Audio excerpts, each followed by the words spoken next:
technology of GitHub accounts at this point. It's really, it's where the world comes to build software, and it gives us this really amazing and privileged space to see how software developers work every day. So at GitHub, we spend all our time thinking about what goes on the platform and how are software developers engaging with different features that we're giving them. And we had a couple of problems on the platform that we started noticing around 2018. One of the big ones is that API credentials were getting leaked on GitHub all the time. And in particular, our own API credentials were getting leaked as soon as we launched a product called GitHub Actions. People were copying and pasting their GitHub personal access tokens and hard coding them into GitHub Actions files, and then they'd leak that. And somebody would come along and grab their GitHub Access token and then take over their account. And that's a really scary thing for us at GitHub because we host all the open source code. And if you can compromise one of our maintainers, you can effectively compromise part of their project or downstream consumers of that project. So having these tokens leak was a really big issue for us. And so we built some tooling we're going to talk about to resolve that. The other thing we started noticing is we hired a group called the Security Labs, and they really had to go out and look at all the open source software that's on GitHub and start looking at it using static analysis techniques to understand, are there common security vulnerabilities in open source applications that people are depending on? And what we found out is, yeah, there's a lot of them. And not only is there a lot of them, the amount of understanding that developers seem to have around security vulnerabilities didn't make them go away. So even telling people they had security vulnerabilities led, in this case, this purple line here, to a lot more chatter about security vulnerabilities. But generally speaking, the amount of vulnerabilities stayed in the same ratio with the amount of lines of code written. So no real improvement in the posture of open source projects on GitHub as developers became more aware of security incidences. So this double threat here was really risky to us, right? There's not an improvement in security posture on the platform, and we've got credentials leaking everywhere. So we came out with a product suite called GitHub Advanced Security. This was a couple of different acquisitions that we made, as well as some in-house tech that we built. But fundamentally, we started looking at all of the source on GitHub and thinking about how do we make these problems go away? How do we give developers tools to make better decisions and keep the open source on GitHub secure? And what we want to talk about is how we've infused these two products here using OpenAI in the background. So we produced one project called Code Scanning, and this is a static analysis security testing tool. If you use something like Veracode or Coverity or Checkmarks or anything kind of that flavor, this is basically an exact one-to-one replacement for something like that. It's a static analysis tool, looks at the code at rest and evaluates whether or not there's things like SQL injections or cross-site scripting vulnerabilities, other types of major vulnerability types sitting in the code. This other tool here is secret scanning, is where we'll jump off though, and that's kind of where I want to start our discussion today. Secret scanning is a tool that runs, and it runs on every commit that comes into GitHub. So anytime you write a comment on GitHub or you commit any kind of code onto the platform, we scan it and we look for known API credential types. And these credentials get leaked in a number of different ways. Primarily, it's on accident. So if you think about the process that a developer goes through, they maybe are working on a project and they want to test whether or not a database connection works locally. And they hard-coded a password thinking, well, I'll never publish that, but let me test and see if this code works. So they go ahead, they test it, they save it, and then they push their code up to GitHub. The whole commit history comes with it. So if you put a hard-coded credential in there at one point and committed it locally, and then you push that to GitHub, that commit history is coming along, and now you've leaked your database password, or you've leaked some API credential that's sitting in the code. So malicious actors are constantly looking at the code on GitHub for API credentials. I did another demo like this a year ago, and I think it took about 2.5 minutes for somebody to take over my AWS account, which was really fun. It was a $90 demo, happened very fast. Cool, so that's secret scanning. Sorry, I guess I talked through this slide kind of generally, so this is the overview that I was giving you there. Okay, so we went around and we talked to everybody that creates API credentials. Primarily what we said to them is, hey, can you tell us how you built your API token?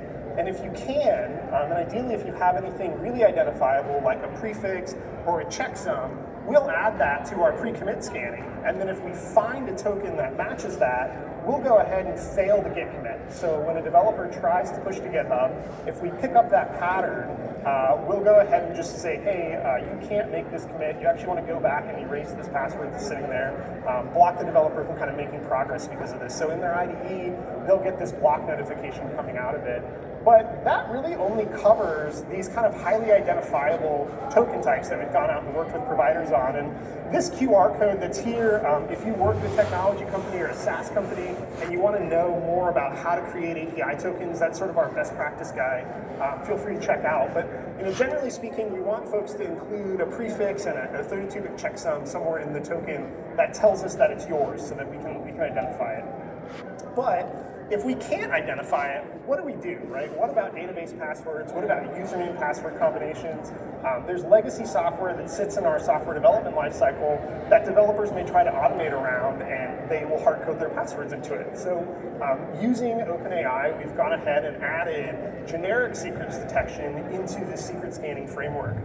So now, when we get a new commit into GitHub, we actually send that out with a prompt to OpenAI and say, hey, is there anything that looks like a password here? Is there anything that looks like a secret here?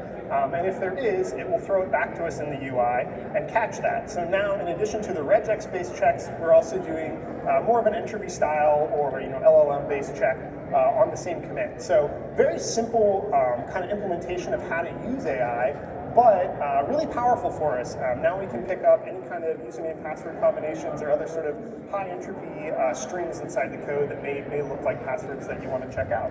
So that's how we're using kind of OpenAI under the hood for secret scanning. Nick's going to talk a little bit about how we use it now for the static analysis side of the house. Hey everyone. So Jose touched a little bit about code scanning, and with code scanning, basically, we are looking for weaknesses in your proprietary code, things like your OAuth top 10 style issues. And with code scanning autofix, we're essentially surfacing these issues with our CodeQL capability, and then we're taking that information and running it by the LLM to produce a recommended fix for you right in your pull request. This is really exciting because traditional approaches to application security, we may surface these issues later in the SDLC.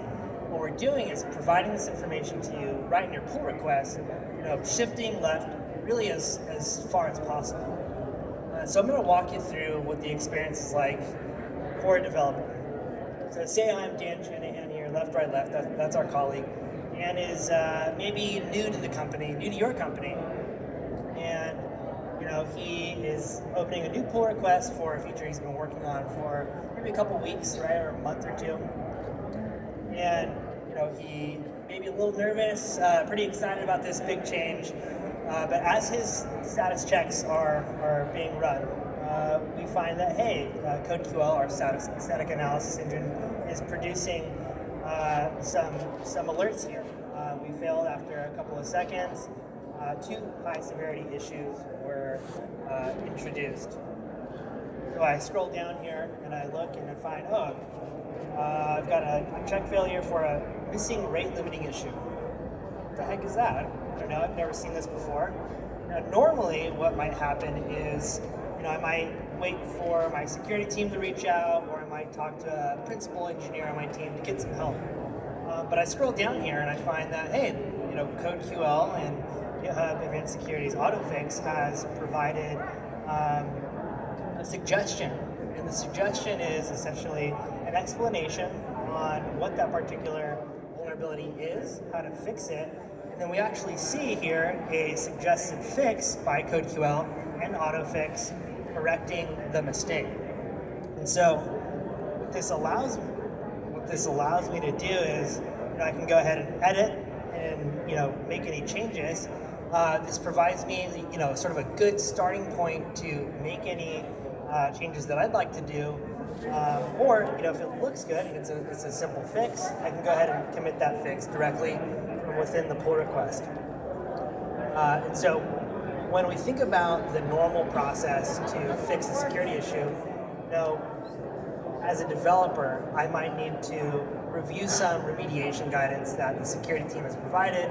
I might need to review the guidance that the tool has provided. I don't really have anyone to interact with. This is really allowing the developer to get a leg up, get started with that fix sooner, and maybe even resolve it without involving anyone else in their team. Really tightening that remediation for themselves and for the business.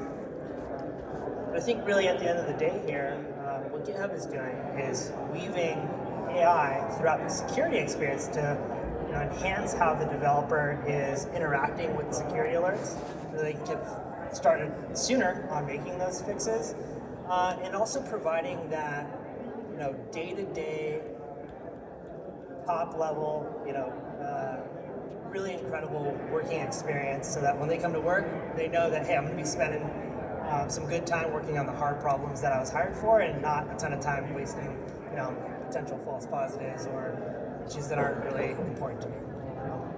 Yeah, that's it. Cool. Any questions on how we've implemented this? Yeah.